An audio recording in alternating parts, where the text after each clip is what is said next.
이제 오늘부터는 뭐냐면 그 후속으로 죄를 회개하는 걸로 다 끝나는 거냐, 보혈로 그 죄를 사함 받으면 다 끝느냐, 그렇지 않다라는 거예요. 인상적으로 저도 연약해서 죄를 짓고 이렇게 살아가면서 회개하고 또 많은 성도분들을 그런 회개를 하고 난 다음에 또 죄를 똑같이 범죄하고 더 형편없고 귀신에 잡히고 이런 현상이 왜 오냐 그거예요. 회개는 했는데.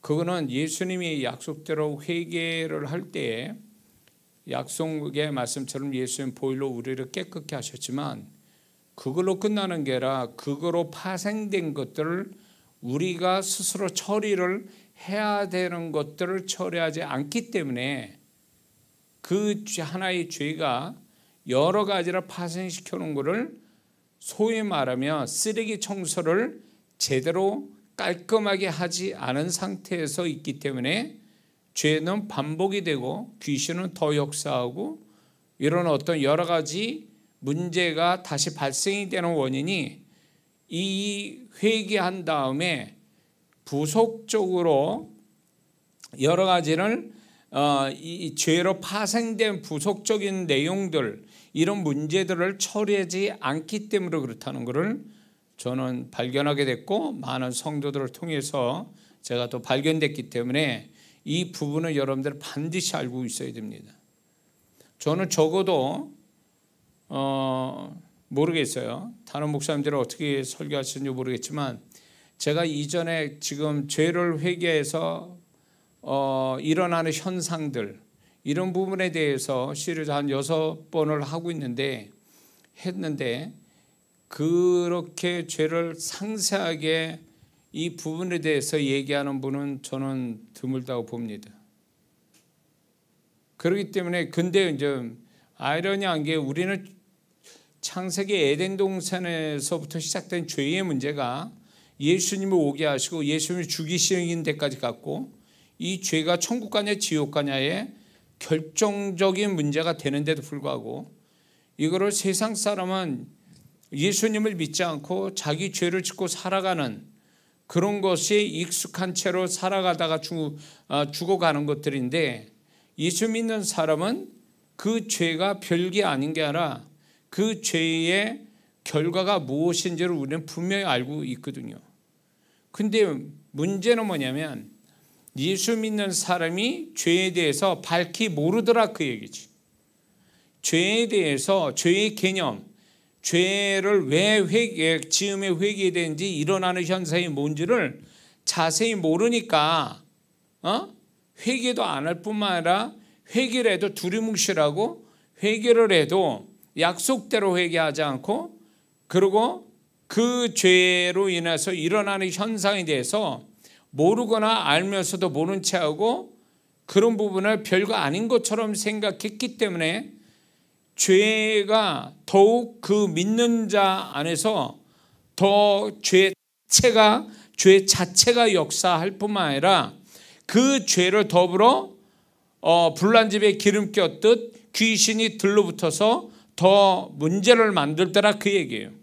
근데 이거의 심각함을 성도분들이 모르고 그냥 이 죄에 대해서는 어두움인 것처럼 상대하지 말아야 될 터부시하는 것처럼 그런 것들에 대해서 접근하지 않고 알려고 하지도 않고 오직 밝은 쪽, 뭐 축복받는 쪽이나 아니면 능력받는 쪽이나 아니면 어떻게 삶이 잘 되어지는 이런 쪽으로만 너무 치우쳐서 신앙사라고 하나님께 잘하면 이 죄 문제는 해결이 자동적으로 될 것이라는 이 착각 속에 신앙사라는 사람이 너무 많다는 거예요.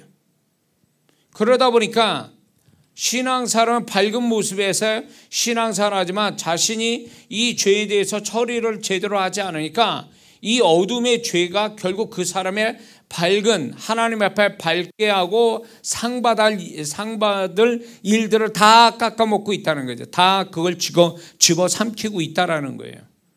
그러니까 축복을 받지 못하는 거예요.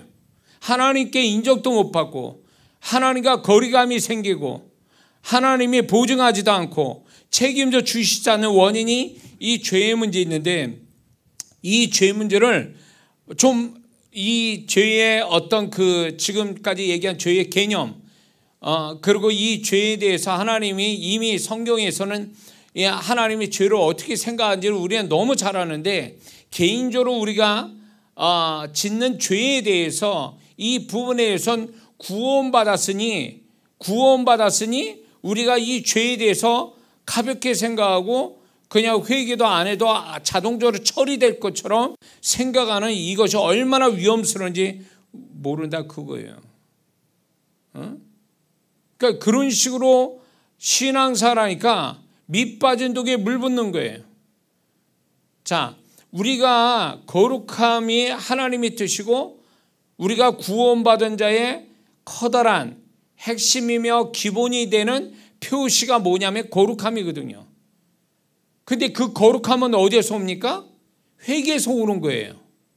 그렇지 않습니까? 우리는 어쩔 수 없이 죄를 짓고 가요. 예수님도 아니고 천사도 아니기 때문에.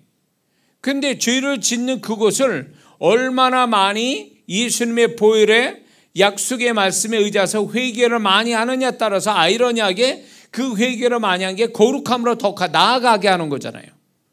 근데 이 거룩함을 갖기 위해서는 회개가 반드시 그 과정 속에 있어야 되는데, 회개를 하지 않는 데다가 이 죄에 대해서 구원받았으니 죄에 대해서 가볍게 생각하는 이 태도가 점점 죄는 쌓이게 되고, 쌓이는 죄가 결국은 귀신을 불러들여서 그 사람의 마음이나 육체나 삶을 파기시키고 결국은 죄의 삭은 사망이라는 로마서 6장 23절의 말씀이 그대로 실현이 되어버리는 이런 불행을 믿는 자가 갖는다면 이것만큼 어리석은 일은 없는 거죠.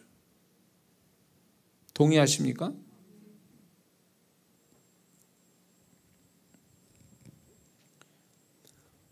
제가 이제 이걸 조회수를 봤어요. 죄의 부분에. 평상시 제가 설교한 것보다 조회수가 적게 나오거든요. 저는 이걸 보면서 마음이 좀 안타까움이 있었어요. 뭐 조회수가 더 안 나온 거에 대한 안타까움이 아니라, 제가 방언을 올렸을 때는 지금 그게 35만이니까 6만이 넘어가는데, 조회수가 방언에 대해서, 그 다음에 제가 은사나 능력이나 이런 부분을 얘기할 때 조회수가 굉장히 많이 났단 말이에요. 근데 이 죄의 문제를 얘기하니까 조회수가 적어졌어요. 저를 통해서 은사의 세계나 성령님의 세계나 이런 어떤 삶의 어떤 축복받는 원리를 누구보다도 제가 강조하고, 그 원리를 또 제가 메시지를 전해서 많은 성도분들이 저를 신뢰하고 저를 통해서 배우고 저를 통해서 축복도 받고 이런 분들이 저 나름대로 많은데, 그렇다면 이분들이, 저는 안타까운 게 뭐냐면 이 죄 문제를 가지고 단발적인 1시간짜리 설교를 한 게 아니라 지금까지 한 6시간, 10시간 정도를 제가 설교를 했는데, 이 설교를 듣고 죄에 대한 개념을 바로잡고 죄에 대한 두려움과 죄를 좀 더 어떻게 해야 되는지, 이 죄가 파생시키는 것들에 대해서 무엇인지를 공감할 건데, 왜냐하면 천국에 사는 게 아니고 그 성도분들이 천사나 예수님이 아니기 때문에 공감이 될 수밖에 없는 거죠. 목사가 그걸 경험해서 깨닫고 그거 가지고 얘기한다면 말할 거 없지 않습니까? 근데 그럼에도 불구하고 이 부분에 대해서 늘 저를 찾아와서 은혜 받고 또 축복받은 분들이 죄의 문제에 대해서는 조회수가 적었다라는 것에 대해서 저는 무슨 생각이 드냐면, 좀 이 부분은 듣고 싶지 않구나. 이 부분에 대해서는 가볍게 생각하고 있구나. 이 부분이 얼마나 중요한지를 인식하지 못하시구나라는 것을 제가 깨닫게 된 거죠. 그런 면에서 마음이 아프다는 거죠. 우리가 능력받고 축복받는 거 좋습니다. 근데 이게 제대로 되고 이게 새지 않으려면 기본적인 우리의 죄의 문제가 해결이 돼야 되지 않느냐, 그거예요. 믿습니까? 그게 해결되지 않는 상태에서 오로지 이쪽만 생각한다면, 밝은 쪽만 생각한다면 이건 신앙이 완전히 기울어진 신앙이고 밑 빠져 물 붓는 신앙이 아니겠냐, 그 얘기예요. 응? 우리 한국교회에서 터부시하는 주제가 두 가지가 있어요. 죄와 귀신. 그런데 창세기 에덴 동산의 이 두 가지가 결국은 인류의 아주 커다란 문제를 가져오는 두 가지잖아요.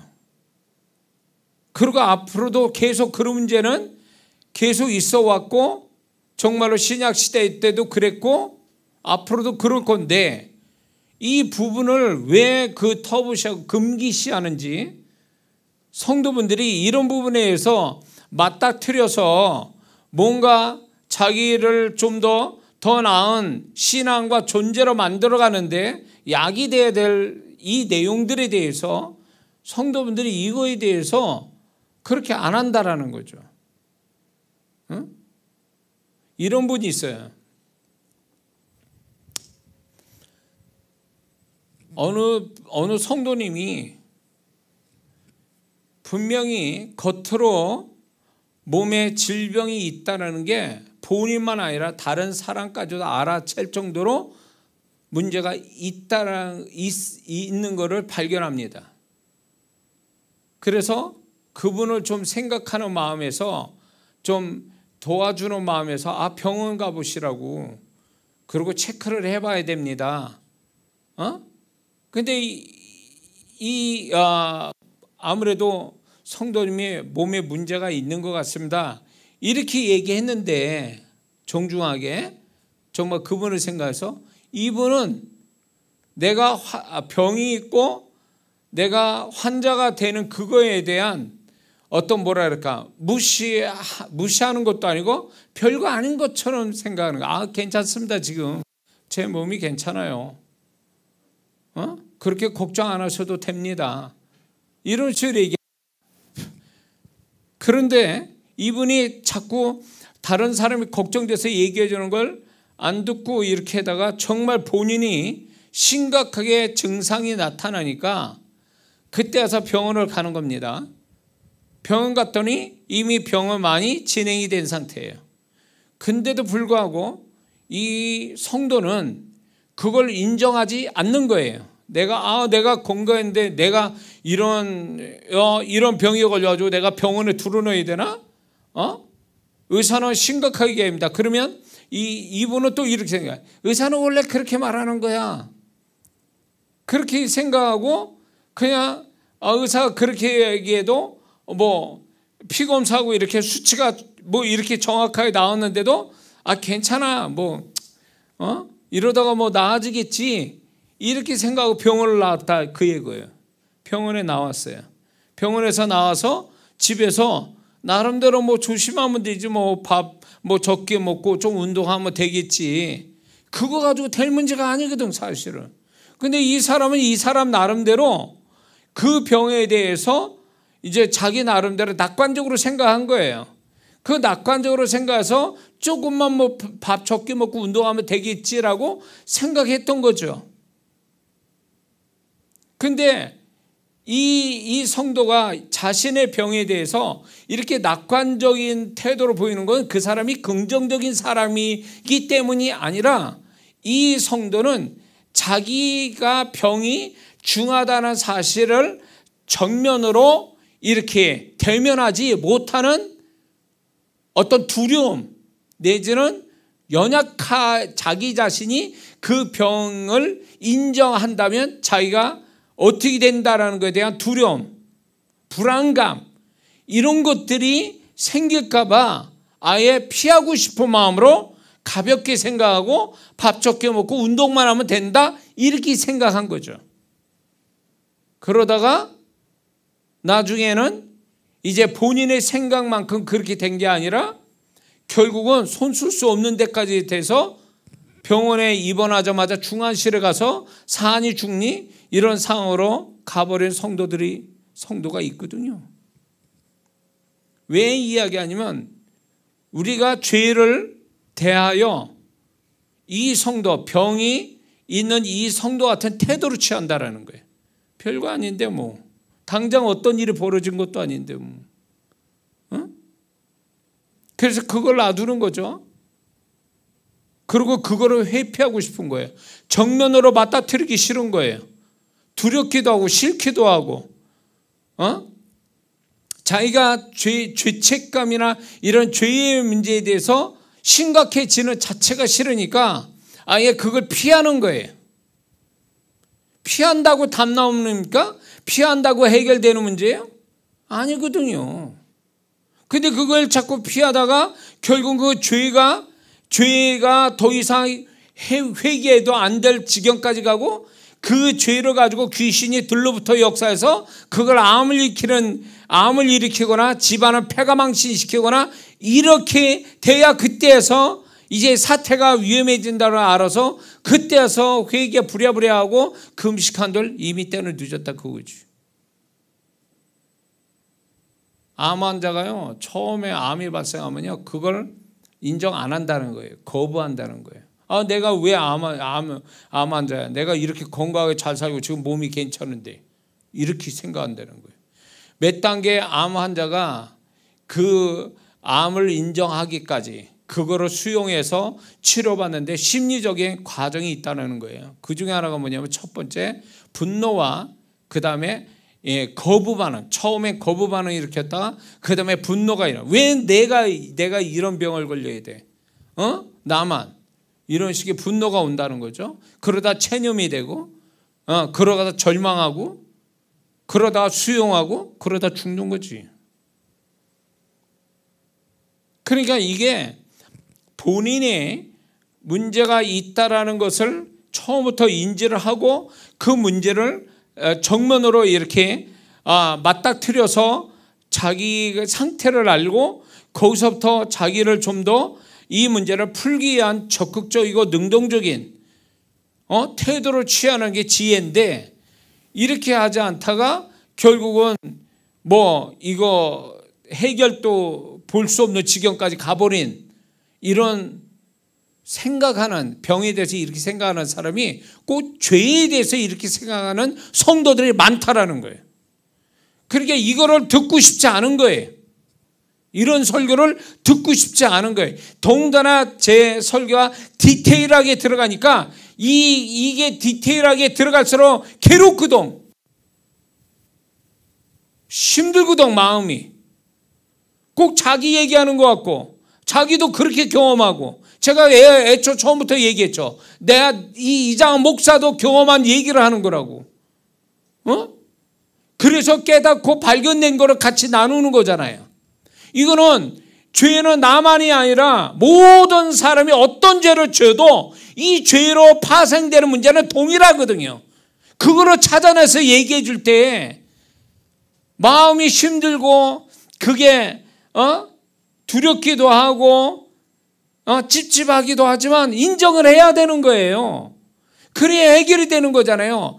환자가 의사 앞에서 나는 환자니 고쳐주세요 이래야 고침받는 거지, 환자가 와서 나나 병 없습니다 하고 병원 문을 뛰쳐나가면 그 사람 그 병으로 죽는 거 아니에요? 세상 사람은요 죄의 개념이 우리하고는 완전히 다르죠. 세상 사람은 이미 마귀의 손아귀에 있고 그 세상 사람은 이미 죄로 지옥 가기로 이렇게 이미 되어 있는 사람들 아니에요. 구원받기 전까지는 이거는 뭐 정말로 이 절망적인 존재거든요. 그러니까 우리가 전도를 해야 될 이유가 여기 있는 거거든요. 조금 세상 사람들은요 조금 죄책감 가져서 내가 잘못했구나 이렇게 인식한다 해도 그걸 누가 해결해 줘? 누가 그 죄를 사해 주냐고. 사해 줄 사람이 없는 거예요. 그렇게 자책하고 죄책감 가져 소용없어요.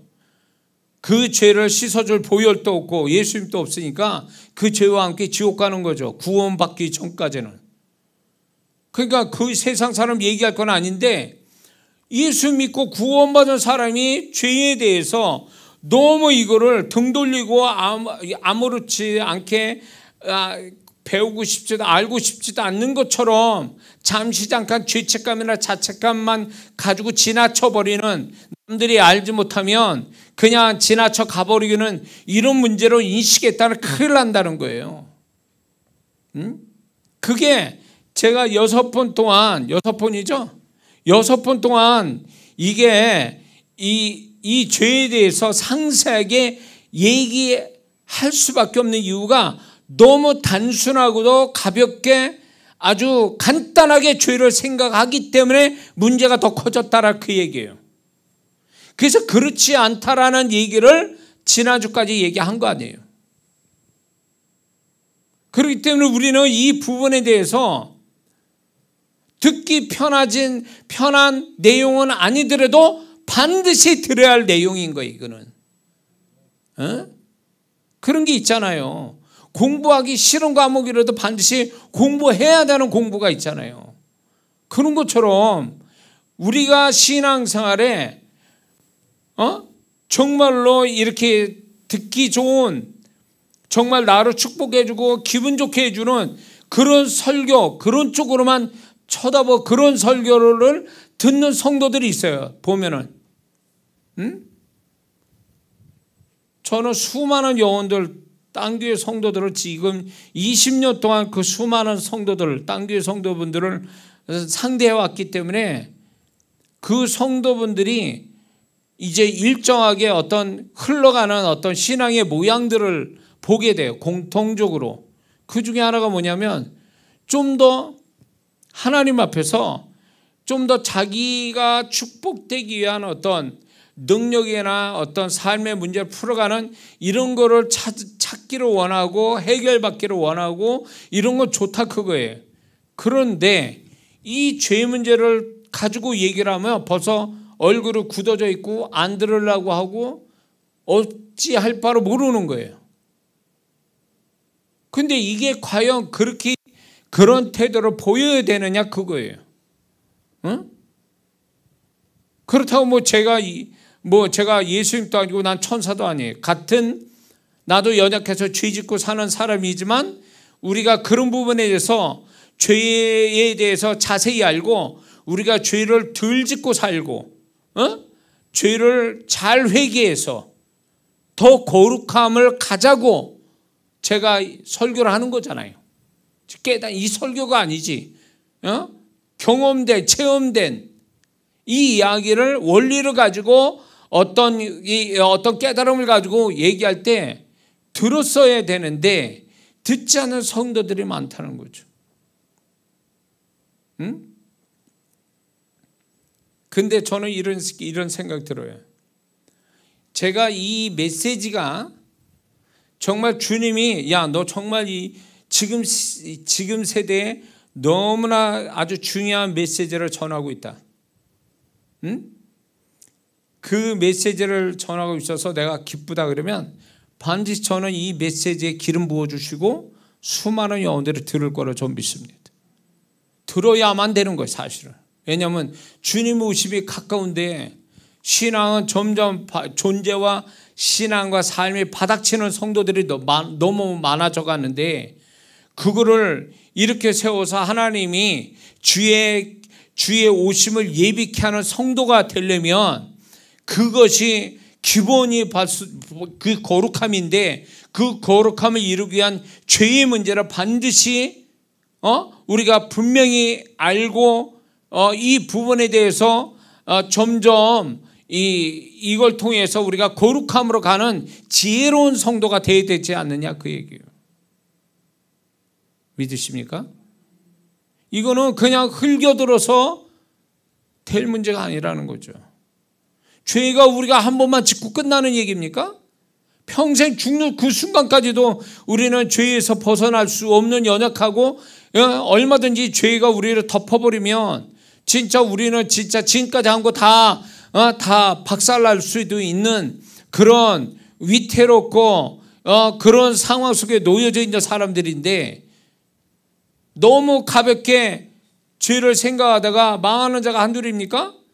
하와가 그 선악과 따먹는 걸 별거 아닌 것처럼 생각했잖아요. 별거 아닌 것이 결국 별게 아닌 게 아니었잖아요. 이제 아담도 그랬고요. 선악과 하나 따먹는 게 뭐 그렇게 대수요? 그게 무슨 큰 죄예요. 그러나 하나님이 설정해 놨잖아요. 이미 말씀하셨잖아요. 근데 그 말씀에 울타리를 넘어가니까 인류가 망하는 순간이 됐고, 예수님이 십자가에 성자 하나님이신 예수님이 이 땅에 육신을 입고 오셔서 십자가에 죽으셔야 되는 그런 엄청난 일이 생기게 된 원인이 뭐에 있습니까? 죄의 문제잖아요. 그러니 우리가 이 죄를 소홀히 했다가는 지금까지 한 게 다 진짜 말짱 도루묵이 되는 거예요. 그렇게 되면. 그래서 내가 밝은 쪽으로 보는 것들이 다 그게 나한테 축복이 되고 은혜가 되려면 나를 밑밥 위에 물 붓게 만드는 그 죄의 문제는 반드시 해결하고 가야 된다는 거예요. 이게 안 되면 아무리 자기가 열심히 해도 그 뭐 소용이 있어요. 그러니까 많은 성도분들이 왜 하나님께 잘해놓고도 왜 축복을 못 받습니까? 그거는 이 문제 아니에요? 근본적으로 가보면 죄의 문제 아니에요? 이걸 해결하지 못하니까 결국은 열심히 한 게 다 아무것도 아닌 것처럼 돼버리잖아요. 너희 죄가 너에게 오는 좋은 것을 막았도다. 죄가 막았다라는 거예요. 죄가. 그분은 주시려고, 좋은 걸 주시려고 준비하시고 우리에게 내려주시려고 하는데 내가 해결치 못한 죄가 결국 나의 하나님의 것들이 다 내 스스로가 막아버린 게 돼버렸다는 거죠. 그래서 이 부분에 대해서 우리가 지난주까지 죄가 파생되는 현상들을 얘기했고 회개를 빨리 해야 될 이유가 여기 있다는 걸 얘기를 했습니다. 그러면 지금부터 얘기할 게 뭐냐면, 그러면 하나님 제가 이런 죄를 졌어요. 용서해 주세요. 예수님 보혈을 의지합니다. 약속대로 저를 용서해 주세요. 그렇게 하면 다 끝나는 문제냐? 아니라는 거예요.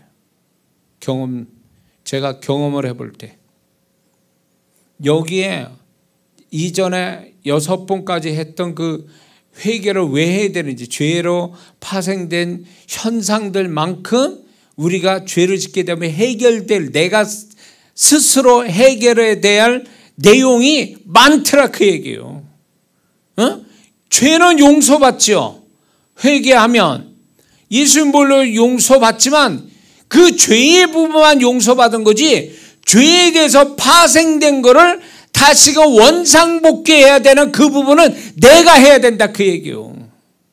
내가 해야 된다는 거지. 그 내용을 지금부터 얘기하려고 하는 거예요.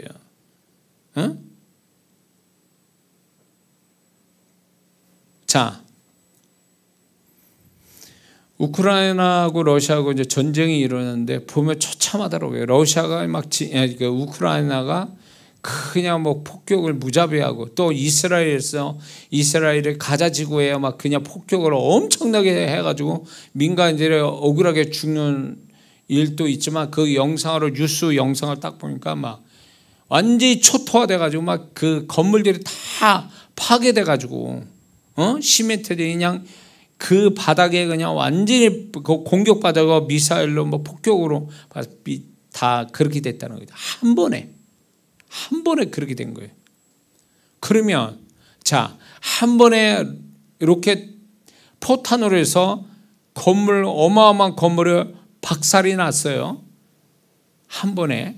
그러면 그걸 다시 원상복귀하는데 한 번 가지고 될까요? 원상복귀는 어마어마하게 많은 과정을 또 겪어야 되잖아요.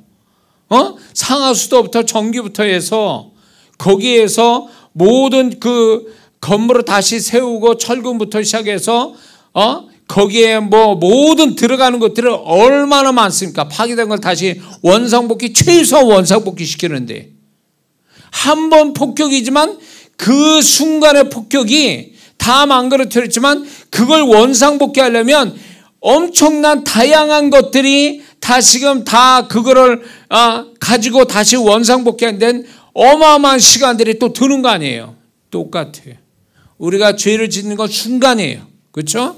순간이지만 그게 엄청난 파생된 현상을 일으킬 뿐만 아니라 회개했다 해도 이제 이 파괴된 이 죄 하나로 파괴된 여러 가지를 다시금 원상복귀시키기 위해선 다양한 디테일한 것들을 다시 일으켜 세워야 될 어떤 그것들이 있는데 그건 하나님이 세워주신 게 아니라 내가 세워야 된다는 거예요.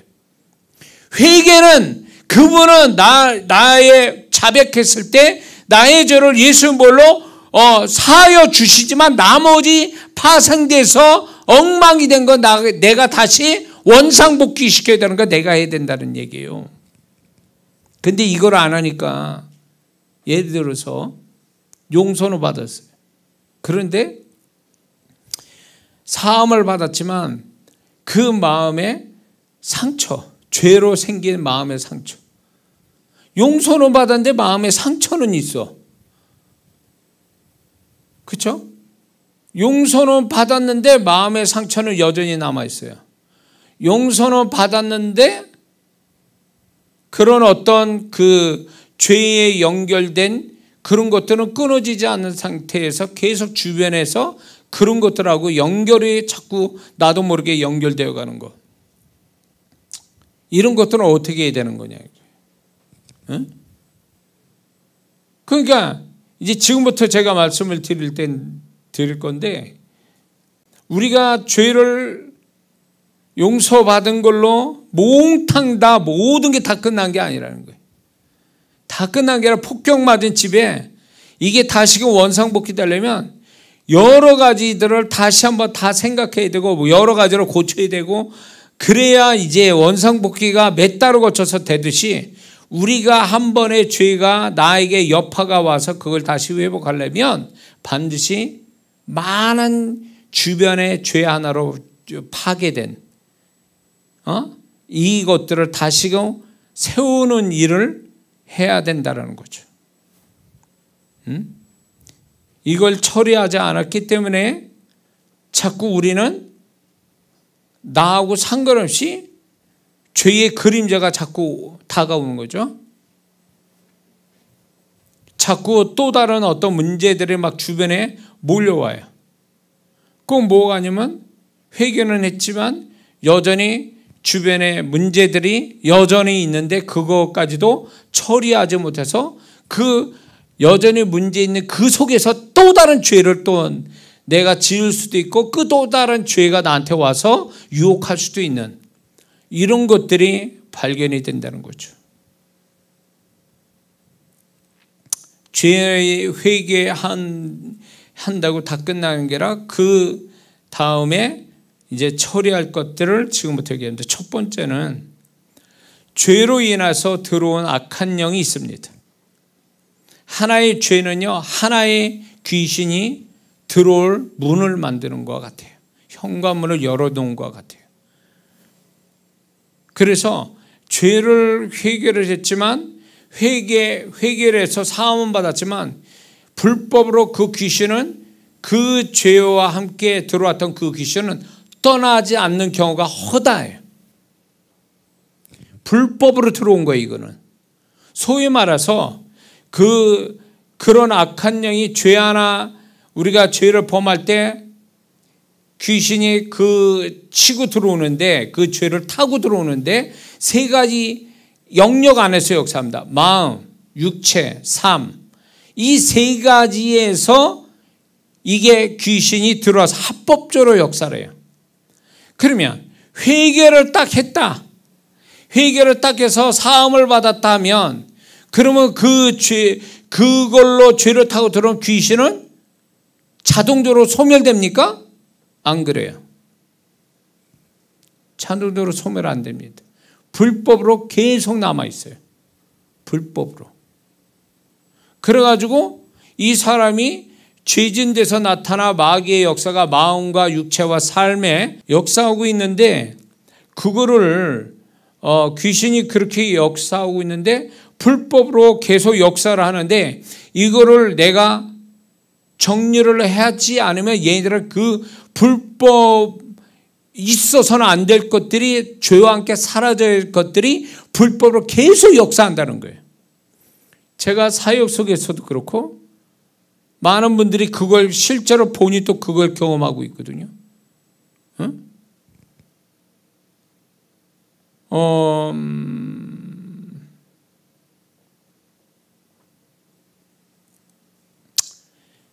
예를 들어서 이제 뭐 도덕과 윤리적인 죄로 시작해서 이런 걸 타고 이제 분명히 하나님 보실 때도 이제 이거는 율법 속에서도 저촉이 된 죄다 그럴 때 그 귀신이 들어가서 역사할 때에 뭐 마음이든 육체든 삶 가운데서 어떤 식으로 세 가지 다 들어가든가 아니면 한 가지만 들어가든가 그렇게 역사를 할 때 회개를 했는데도 불구하고 이것들이 남아서 계속 역사를 할 때, 제가 이제 죽기 사역할 때 이게 나와요. 죽기 사역하다 보면 분명히 이 사람은 이 부분에서 회개를 이제 죽기를 할 때 무슨 현상이 오냐면, 먼저 죽기를 했는데도 안 돼요. 근데 성령님이 이 사람의 죄 때문에 그 귀신이 안 나간다 그러는 거지. 그래서 이제 죄를 얘기를 합니다. 그러면 이분이 이제 그 자리에서 회개를 합니다. 사함을 받았어요. 그러면 그 귀신이 자동적으로 나가냐? 아니에요. 죽기를 해야 돼. 이 죄를 타고 들어온 귀신을 나가라. 이래야 비로소 얘네들은 나가는 거예요. 제가 만약에 사역을 안 하잖아요. 걔네들은 계속 그 안에서 불법으로 역사를 해요. 근데 이게 제 사역에서 아주 자주 생기는 일들이에요. 응? 이상하죠? 그러니까 주님이 그걸 가르쳐요. 얘네들은 불법이다. 지금 이 사람들에게서 역사하지 말아야 될 것들이 지금 역사하고 있다. 불법으로 들어와서 역사했다. 그런데 얘네들이 처음부터 불법으로 들어온 게 아니라 정당하게 들어온 거예요. 이 사람이 죄를 졌기 때문에 그 죄를 타고 정당하게 들어온 거예요. 그러면 사함을 받으면 나가는데 안 나가는 거예요. 안 나가는 그 순간부터 얘들은 불법이라는 거예요. 그러니까 이거는 반드시 내쫓을 명분이 되고, 너희들은 불법으로, 항상 그 말하거든요. 너희들은 이 성도에서 불법으로 역사하는 거야. 예수의 이름으로 나가라. 너희들은 불법이다. 지금 여기 있는 게. 그렇게 사역하는 경우가 많죠. 그래서 왜 회개했는데 왜 그 죄 짓고 죄 지을 때 들어온 귀신이 역사해서 본인이 또 막 이렇게 알고 있는 경우가 있어요. 악한 영이 들어와서 내 이 죄를 타고 들어와서 나에게 역사하는구나. 이걸 아는 성도가 있는데, 근데 회개를 했는데도 그 영은 계속 역사하는 경우가 있을 때 본인이 이상하게 생각할 거예요. 나는 회개했는데 왜 이것들은 지금 그 죄를 타고 들어와서 역사할 때나 지금이나 왜 똑같이 역사하지? 이렇게 생각할 수가 있는데, 그거는 걔네들의 불법으로 역사하기 때문에 그러는 거예요.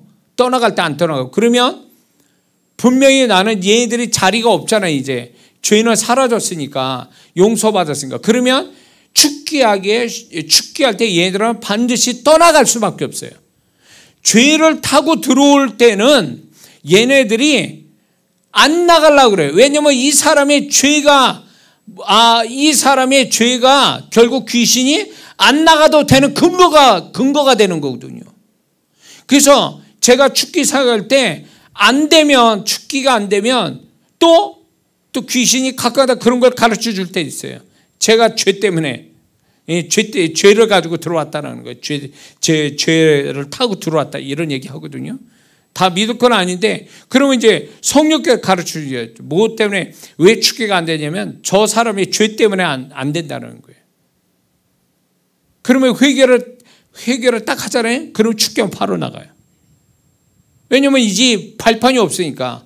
얘네들이 있어야 근거가 사라지잖아요. 죄가 용서받았으니까. 그런데 귀신은 여전히 만약에 계속 역사한다면 그건 죽기하면 바로 나가게 돼 있어요. 근데 믿는 자들이 죽기를 안 하니까 계속 걔들은 그 마음과 삶에 어떤 그 육체 속에 불법으로 계속 역사하는 거예요. 이거를 알아야 되는 거죠. 그래서 이게 여러분들이 이걸 아셔야 돼요. 죄를 우리가 짓게 되면 귀신 들어오게 돼 있다. 이걸 공식으로 알고 있어야 돼요. 회개를 빨리 해야 될 이유가 그래서 여기 있는 거예요. 그래서 회개를 딱 한 다음에 그 다음에 첫 번째 뭐 해야 되는 줄 아세요? 이 죄 타고 들어온 귀신은 나가라고 명령을 해야 돼요. 바로. 마음이든 만약에 본인이 안다. 내가 죄를 졌는데 얘가 내 마음 어디에서 역사하고 있다. 내가 이 죄를 졌는데 육체 어디 부분에 갑자기 역사하더라.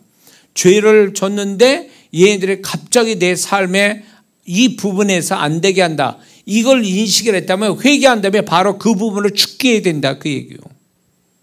그래야 걔네들을 떠나가는 거예요. 얘네들은 밀어내야 밀리는 애지 자기들이 스스로 나가는 애들이 아니라는 거예요. 제가 사역 경험해서. 얘네들이 착한 애가 아니라고요. 야, 너희들 나가줄래? 그거 아니에요. 내가 회개했으니 너희들은 알아서 나가. 그런 애들이 아니라니까요. 그래서 우리가 죄를 지면 귀신 불러들이는 거다. 아예 공식처럼 여겨야 돼요. 그래서 회개하면 반드시 먼저 거기에 관련된 귀신부터 죽기해야 되는 거. 근데 여기서 죽기를 할 때 제가 이제 죽기 부분을 얘기도 했지만 이름을 알면 더 빨리 걔네들을 이길 수 있어요. 빨리 나가게 할 수 있어요. 이름을 알면. 그러니까 얘네들이 어떤 나에게 역사하는 형태가 있잖아요. 그게 걔네들 이름이에요. 그러면 그 이름을 대고 나가라고 하면 즉각적으로 해요. 그냥 두리뭉실 알아서 나가라 이러면 얘네들은 움직이지도 않아요.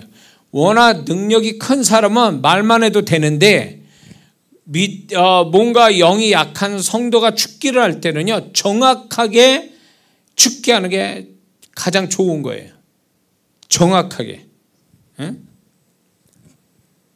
이해가 되세요? 두 번째는 이거는 이제 이거 정리를 하는 가운데 이제 그냥 생각나 다 적은 거기 때문에 두 번째는 언어로 죄 짓는 거, 말로 죄 짓는 거.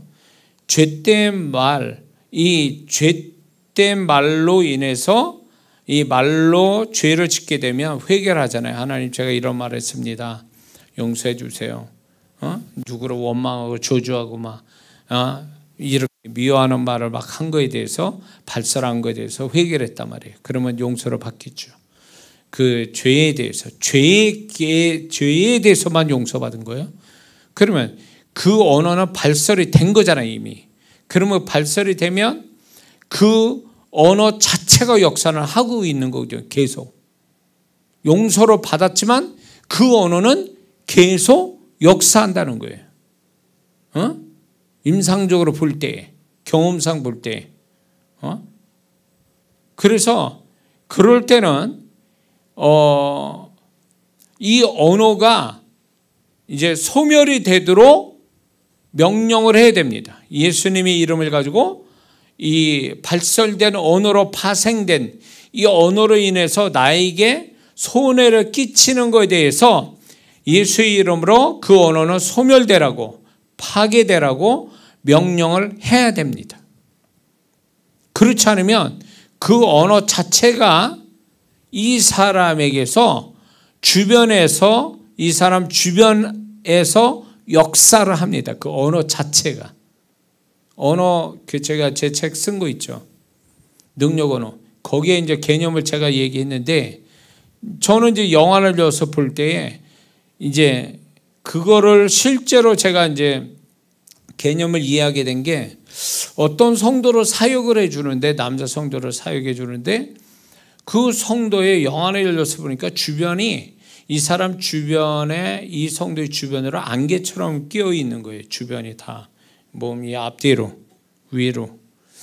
그래서 처음에는 그게 성령의 임재인 줄 알았어요. 그 성도분이. 근데 성령께서 물어봤지. 근데 이상한 거예요. 그래서 성령께 물어보니까 그거는 성령의 임재가 아니라 그 사람의 언어다. 언어가 저런 형태로 있다는 거예요. 그러면서 이 사람의 언어가 이제 어떤 형태로 있는 건가 그 속성을 이제 그 성령님이 나한테 영분별로 보게 하시는데 알게 하시는데 그게 뭐냐면 이 사람은 오해와 고립과 또 사람들에게 미움받는 그런 영이 그런 언어가 이 사람의 주변에 쌓여 있는 거예요. 그러다 보니까 이 사람이 어떤 일을 벌어지냐면 이 사람이 얘기하는 말을 제가 먼저 얘기하니까 본인이 또 동의하는 게 뭐냐면 성령께서 가르치는 게 이 사람은 어디를 가더라도 왕따당하고 고립당하고 그 다음에 욕을 먹고 그리고 오해받고 이런다는 거예요. 그래서 못 살겠다는 거지. 근데 제가 먼저 얘기했기 때문에 그 성도분이 그거에 대해서 공감을 하는 거예요. 자기가 그렇다는 거예요. 그래서 제가 그 얘기를 먼저 꺼낸 이유를 밝힌 게 뭐냐면 지금 성도님 주변이 그 언어로 꽉 차 있어서 그 언어가 성도님 주변에 꽉 차 있어서 거기에 접속이 되는 사람은 성도님을 그렇게 본다는 거예요. 그러면 이걸 누가 만들었냐? 그 성도가 자기는 항상 사람들이 싫어. 왕따당하니까 사람이 싫어. 그러니까 고립시키는 거죠. 그런 말을 하고 그리고 이 사람은 말을 정확하게 하는 사람이 아니에요. 어두워 얼굴이. 그러니까 말을 정확하게 하질 않아요. 거기에다가 이제 이 사람이 그렇게 되다 보니까 뭐가 있냐면 사람들의 미움이 막 쌓여 있는 거예요. 그러니까 그 미움이 마음에서 쌓여 있는 게 아니라 토해낸 거죠. 말로 토해낸 것이 계속 이제 토해낸 언어들이 이 사람 주변에 안개처럼 꽉 차 있는 거예요. 그러니까 여기에 접속이 되는 사람은 이 사람도 모르게 지금 제가 사역하는 이 성도에 대해서 미워하고 오해하고 왕따시키고 막 이러는 거예요. 그러니까 이 사람은 다른 데 가도 그런 일이 반복돼서 일어나는 거예요. 주님이 그걸 가르치신 거죠. 그래서 제가 이제 사역을 해드렸거든요. 그래서 방법을 또 알려줬어요. 언어로 바꾸세요. 언어로 바꾸시고 그 언어의 그런 지금까지 언어들을 다 예수님의 이름으로 소멸되라고 명령하세요. 제가 그런 얘기를 했거든요. 이게 이런 게 있어요. 파동의 법칙이라는 게 있는데 뭐냐면 소리는 소리로 없애버리는 그런 거 아십니까?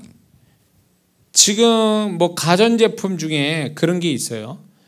그러니까 자동차에도 그게 적용이 되는데 그게 뭐냐면 소리는 소리가 나는 거를 소리로 대응해서 그 소리를 없애버리는 거예요. 아예 그 소리가 안 나게 만드는 거예요. 소리는 소리로 이렇게 부딪혀서 아예 소리가 안 나게 만드는 그 상태, 그 현장을 만드는 파동의 법칙, 이게 있다라는 거죠. 그것처럼 우리가 부정적 언어는 결국 긍정적 언어로 파괴시키는 거예요. 그래야 그 언어가 사라져요. 그리고 그런 언어들이 예수님의 보혈로 사라지라고 명령 기도를 해야 됩니다. 그러니까 이 사람은 귀신 역사도 아니고 이 사람이 뿜어낸 언어가 자기 스스로로 어디 가나 다 자기 스스로 불행을 불러들이게 하는 그 역할을 한 게 언어예요. 언어는 소리만 사라질 뿐이지 그 언어의 내용은 살아서 말한 자에게 역사하고 있어요. 말한 자. 응? 그러니까 저도 그런데 그래서 이제 저는 저도 뭐 예수님 이름 뿐만 아니라 언어 다 소멸시키고 막 이 작업들을 이제 자주 하는 편이거든요.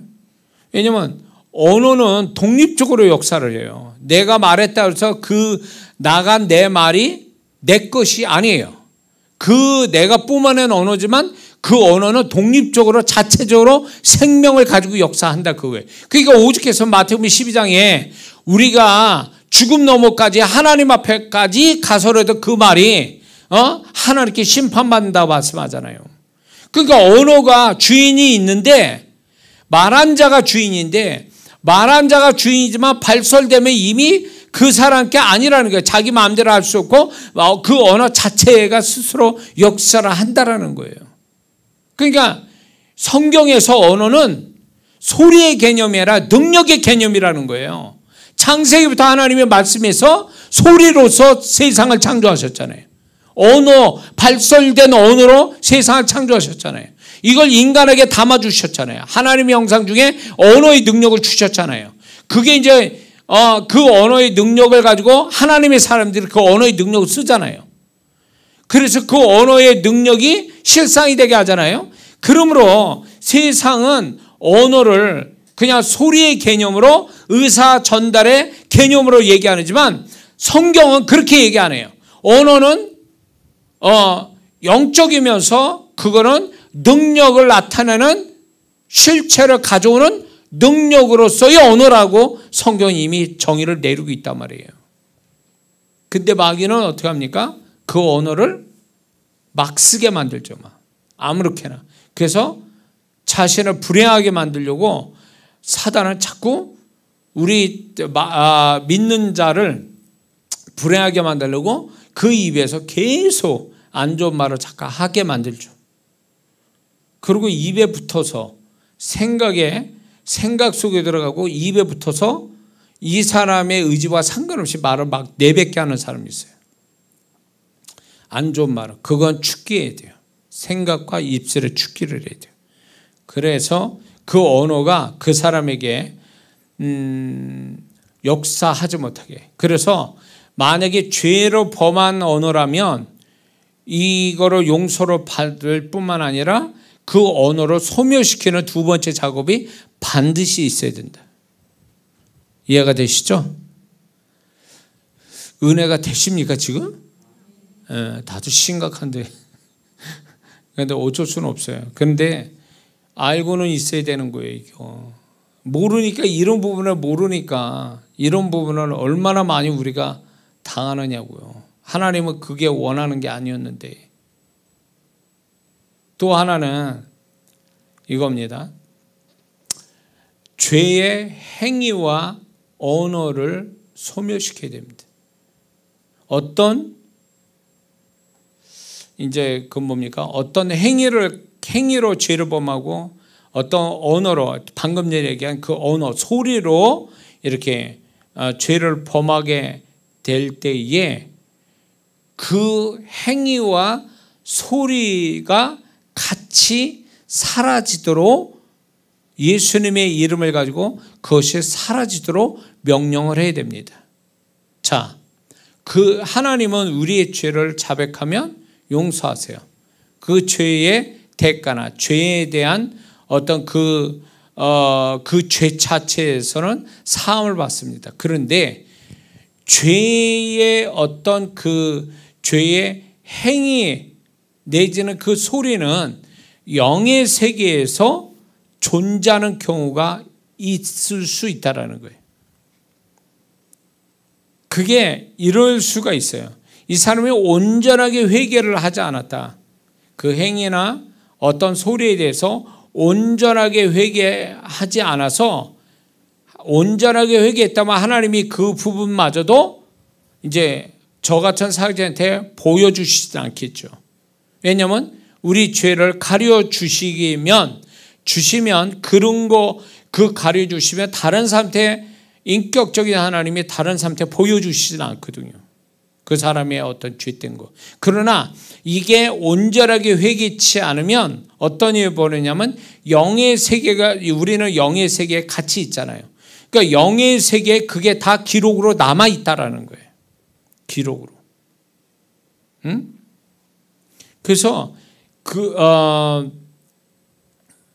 무슨 문제가 있냐면 이게 온전하게 회개하지 않아서 영의 세계에 그 사람이 죄된 행위나 소리가 영의 세계에 그렇게 공존되어 있다면 이거하고 비슷한 행위나 소리가 접속이 된다면 비슷한 쪽으로 이 사람이 그 비슷한 어떤 행위를 보거나 듣거나 어떤 소리를 듣거나 보거나 이럴 때에 이 사람이 무슨 문제가 생기냐면 거기에 불이 붙는 거예요.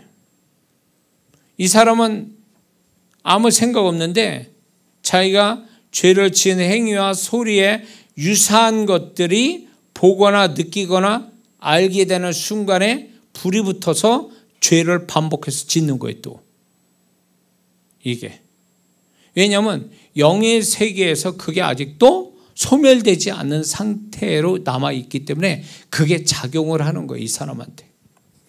그래서 회개를 할 때는 완벽하게 회개를 해서 사함을 받아서 그 흔적조차 없어야 되거든요. 행위와 어떤 소리로 범죄하고 행위로 범죄했다면 그분이 정말 나를 용서하시고 정말 그렇게 내가 온전하게 회개했다면 그게 다 사라져야 돼요. 영의 세계에서도 백지화돼야 되는데 이게 나타났다면 이 사람은 아직 온전한 회개가 안 됐다는 얘기거든요. 그러면 온전히 회개가 안 되면 거기에 유사한 것이 내가 보거나 듣거나 알게 되면 불이 붙어버린다는 거예요. 이렇게. 그래서 그 죄를 또 자연스럽게 또 죄를 짓게 되는 현상이 온다라는 거죠. 응?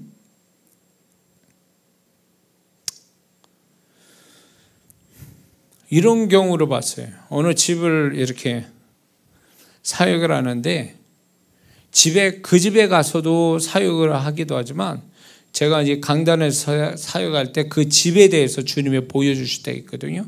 근데 어떤 걸 보여주시냐면 그 집에서 벌어진 행위 내지는 그 집에서 말했던 말 이런 것들이 이런 게 있어요. 그 공중에 천장이 있잖아요. 안개와 같이 이렇게 쌓여 있어요. 근데 그 쌓여진 안개와 같이 쌓여진 그 소리에 거기에 그 가족들이 말한 안 좋은 말이 거기에 있어요. 그 소리들이. 그래서 그걸 얘기할 때가 있거든요. 그럼 틀린 말은 아니거든요. 제가 들리는 소리를 얘기하는 거니까. 그리고 그 집에 그 행위가 남아 있어요. 회개치 않아 가지고 행위가 벌써 오래전 얘기인데도 주님은 저를 그걸 보게 하세요.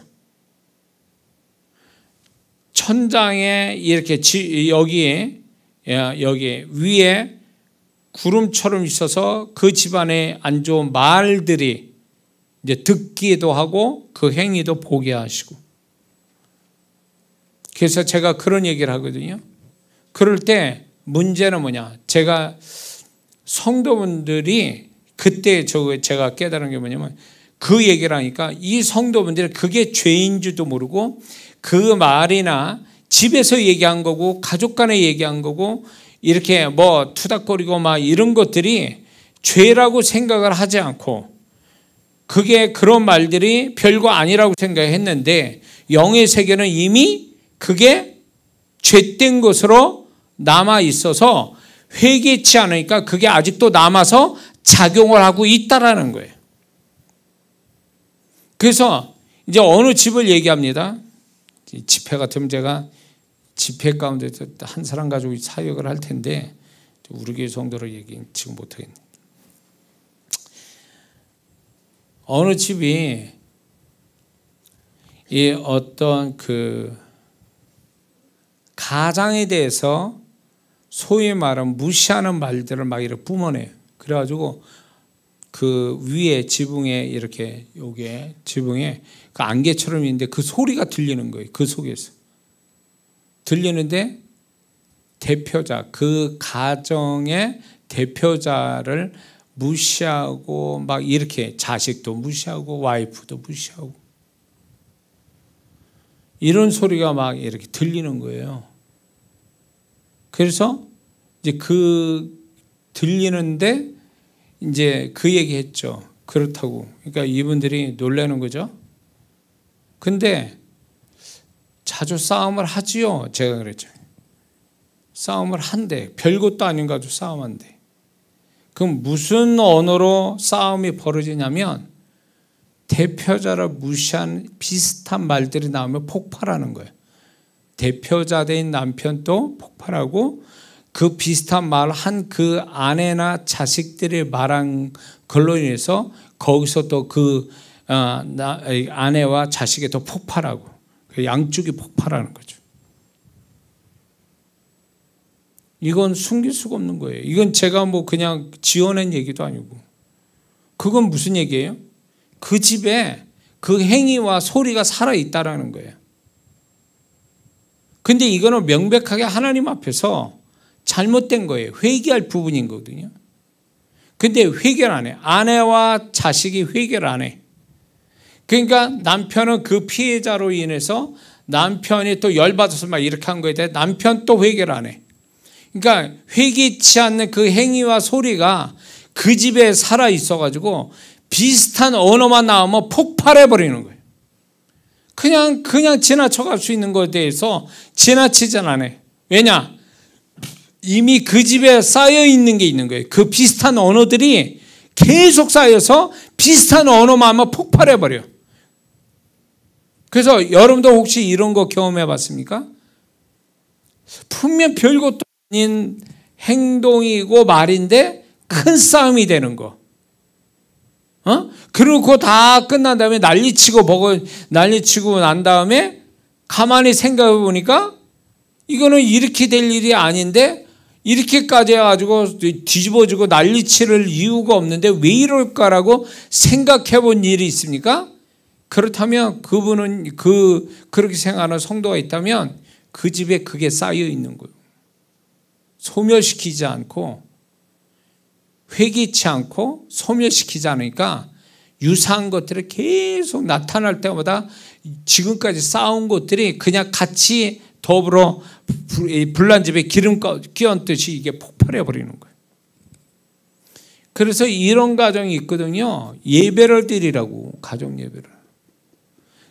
예배를 드려서 하나님이 임재하시게 하면 그분이 은혜로 그걸 소멸시키시기도 하지만 우리가 먼저 그 이전에 회개하는 마음을 가져야 해요. 회개를 해야 돼요. 그리고 이 집안에 이런 안 좋은 행위나 소리들이 예수의 이름으로 사라지라고 명령을 해야 돼요. 그렇지 않으면 이건 귀신 역사가 아니에요. 귀신 역사가 아니라 이미 내장된, 영적으로 그 집에 내장된 것들이 그냥 어떤 시점만 되면 어떤 비슷한 것만 나오면 그냥 살아서 역사하는 것뿐이라고 생각하면 돼요. 이건 귀신 역사가 아니란 말이에요. 이해가 되십니까? 설명하기 쉽지 않네 이거. 에? 자, 한 가지만 하고 마치겠습니다. 자, 그러면 또 뭘 처리를 해야 되냐? 네 번째는 죄로 인해 연결된 것들을 끊어버려야 됩니다. 사람, 장소, 물건. 그렇지 않으면 이거를 끊어내지 않으면, 자, 사람, 장소, 물건. 이걸 가지고 그것 때문에 죄를 졌어요. 회개했어요. 그러면 회개하면 다 끝난 게 아니라 이거를 끊어버리는 작업이 반드시 뒤따라와야 돼요. 그렇지 않으면 무슨 일이 벌어지냐? 그렇지 않으면 이게 어떤 식이 되냐면 육신의 정욕과 악한 영의 역사로 자기도 모르게 원치 않게 거기하고 연결이 돼버려요. 내가 연결시키거나 그쪽이 나한테 와서 연결하게 만들거나 둘 중에 하나입니다. 응? 끊어버려야 되는데 끊어지지 않아요. 회개했다고 된 게 아니라 회개하게 만든, 죄를 만든 사람, 장소, 사람, 장소, 물건, 이걸 끊어버려야 되거든. 자, 어떤 물건을 가짐으로 인해서 하나님께 이게 죄가 돼서 회개를 했어요. 그럼 물건 버려야 돼요. 안 버리잖아요? 그럼 그 물건 또 이제 이 사람을 또 죄 짓게 만들어 사단의 역사는 걸 뭘 합니다. 안 버리면 여기서 문제가 생기는 거예요. 이런 경우도 봤어요. 이단에 속하였다가 극적으로 탈출이 됐어요. 그러면 그 이단에 속한 사람이나 책이나 그 현장을 떠나야 되잖아요. 끊어버려야 되잖아요. 근데 이 사람이 거기에 좋은 사람 만났다고 그 사람하고 나는 이제 교회를 다니니까 괜찮다고 그 사람을 또 만나네. 거기에 관련된 다 버리지 않고 한두 권을 집에다 놔뒀네. 이렇게 되면 어떻게 했냐. 그거 타고 귀신이 들어와서 이 사람 또 잡는 거예요. 잡고 역사를 하는 거예요. 이거는 끊어버려야 되는 거지 작게 한다고 되는 게 아니에요. 뭔가 줄인다고 되는 게 아니라 끊어버려야 되는 거예요. 끊어버려야 되는 거예요. 근데 회개를 해놓고 끊지는 않아. 그러면 나는 괜찮아. 나 회개했고 하나님 용서하셨어. 그렇기 때문에 나는 이제 이런 부분에 난 자유해. 아니 자기 주변에 가까이 있는데 뭘 거기서 자유해. 자기는 안 그런다 할지라도 귀신이 그냥 안 있어요. 그런 죄된 어떤 그것을요 계속 접속하도록 우리를 유혹한다 그거예요. 유혹한다는 거예요. 그렇기 때문에 내가 여기서 이제 끊습니다. 끊어진다. 끊어져라. 이렇게 명령을 하고 그쪽은 접속을 딱 그만둬야 이제 그 죄가 더 이상 짓지 않는데 회개를 해놓고 끊을 마음이 없다면 이건 계속 그 죄를 가지고 가겠다라는 얘기밖에 안 되는 거예요. 그러니까 왜 회개를 해놓고 용서는 받아놓고 왜 뒤처리를 못하냐 그거예요. 왜 뒤처리를 못하냐. 뒤처리를 못하니까 그 뒤처리 못한 것이 또 다른 죄를 또 만들어내고 계속 반복해서 만들어내는 거예요. 우리는 가면 갈수록 회개를 많이 해서 가면 갈수록 거룩의 수준을 높여야 될 사람이거든요. 믿습니까?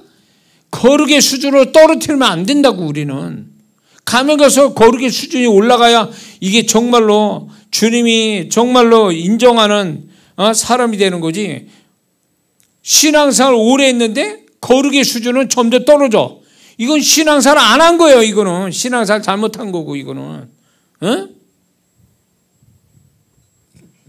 신앙 기술이 좋다고 해서 신앙 좋은 게 아니에요. 기도 잘하고 예배 잘 드리고 봉사 잘한다고 그게 그 사람이 신앙 좋은 게 아니란 말이에요. 우리끼리는 그렇게 신앙을 인정해 줄 줄 몰라도 하나님은 그걸로 평가 안 한다고요. 적어도 그분은 우리가 좀 더 심령 안에 하나님 것이 많이 들어와 있고 소위 말하면 임재, 은혜, 말씀, 주님의 마음 이런 게 많이 들어와야 되고 그 다음에 회개를 많이 해서 거룩의 수준을 높이는 거 이것이 그 사람이 신앙생활 잘한 증거라는 거예요. 믿습니까? 이걸로 하나님이 그 사람을 인정하는 거지 우리끼리 맨날 뭐 예배 잘 됩니다. 기도 잘합니다. 봉사 잘합니다. 이건 우리끼리 칭찬하는 거야. 하나님이 그렇게 안 볼 수도 있다라는 거예요. 하나님의 보시는 관점은 그게 아니기 때문에 그렇다는 거죠. 거룩에 빠지면 이건 신앙의 완전히 기본이 사라져버리는 거예요. 건물에 기초가 없는 거와 똑같은 거예요. 20층, 30층짜리 건물 짓는데 지 안 파고 건물 짓는 건물 봤습니까?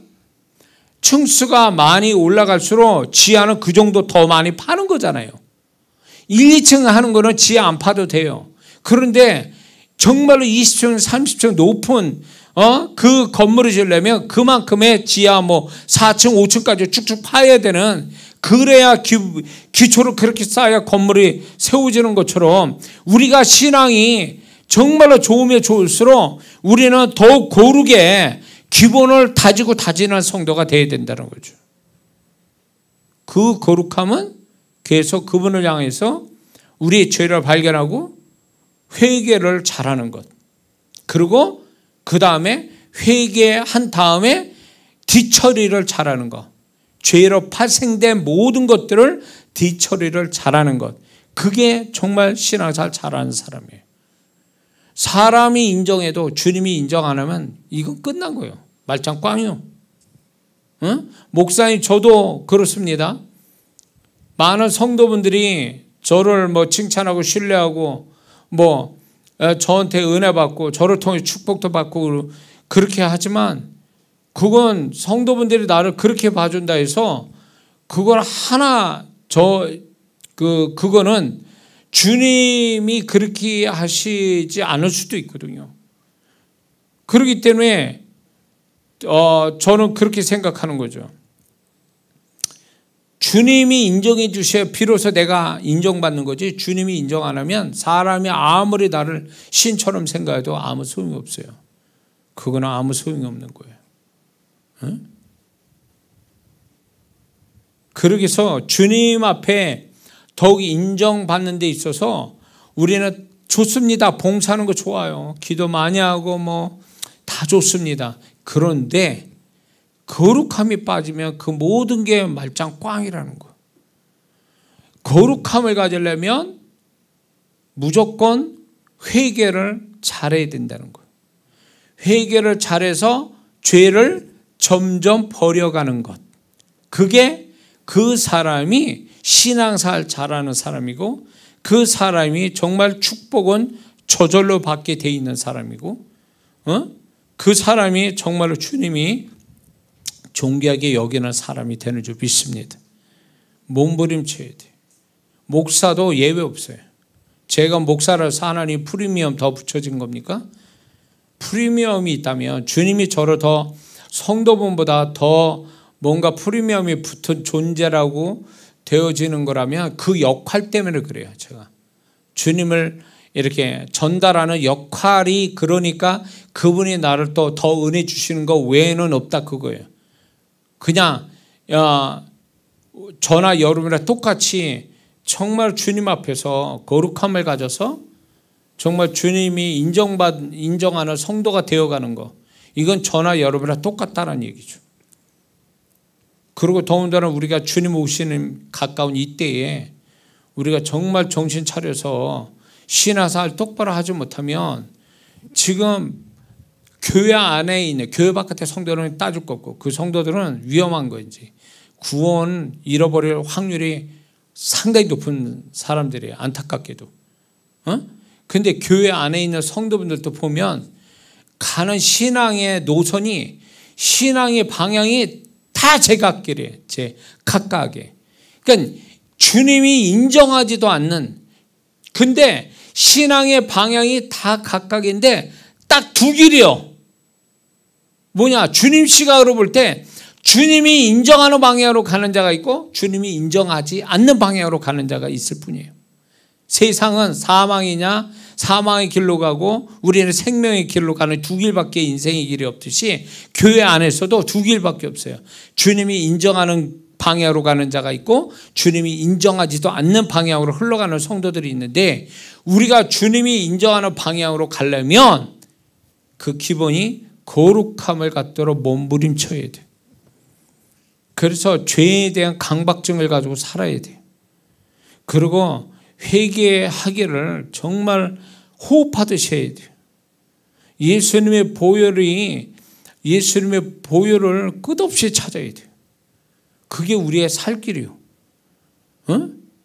주님의 보혈의 능력과 축복을 받지 않는다면 이 사람은 이미 신앙의 반은 날아간 거예요.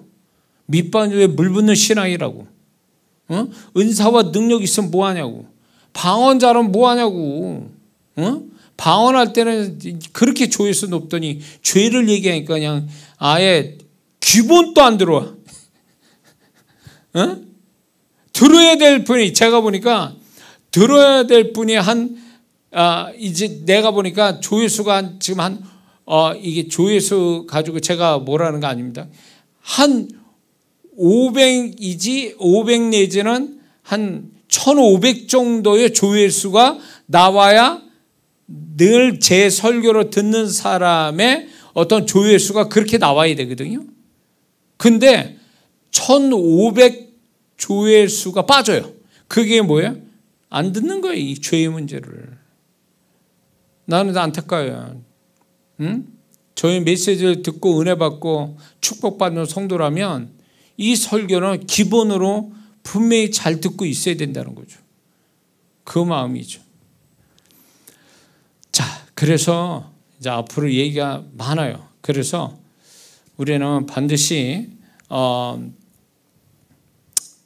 죄를 회개받는 걸로 끝내지 말고, 회개해서 용서받는 걸로 끝내지 말고, 그 파생된 지저분하게 남아있는 것들을 용서받은 다음에, 보혈로 용서받은 다음에 뒤처리를 깔끔하게 해서 더 이상 죄의 어떤 그 파생되는 문제가 없게 하는 거, 이게 지금 우리가 해야 될 일이라는 걸 우리는 깨달아야 될 줄 믿습니다.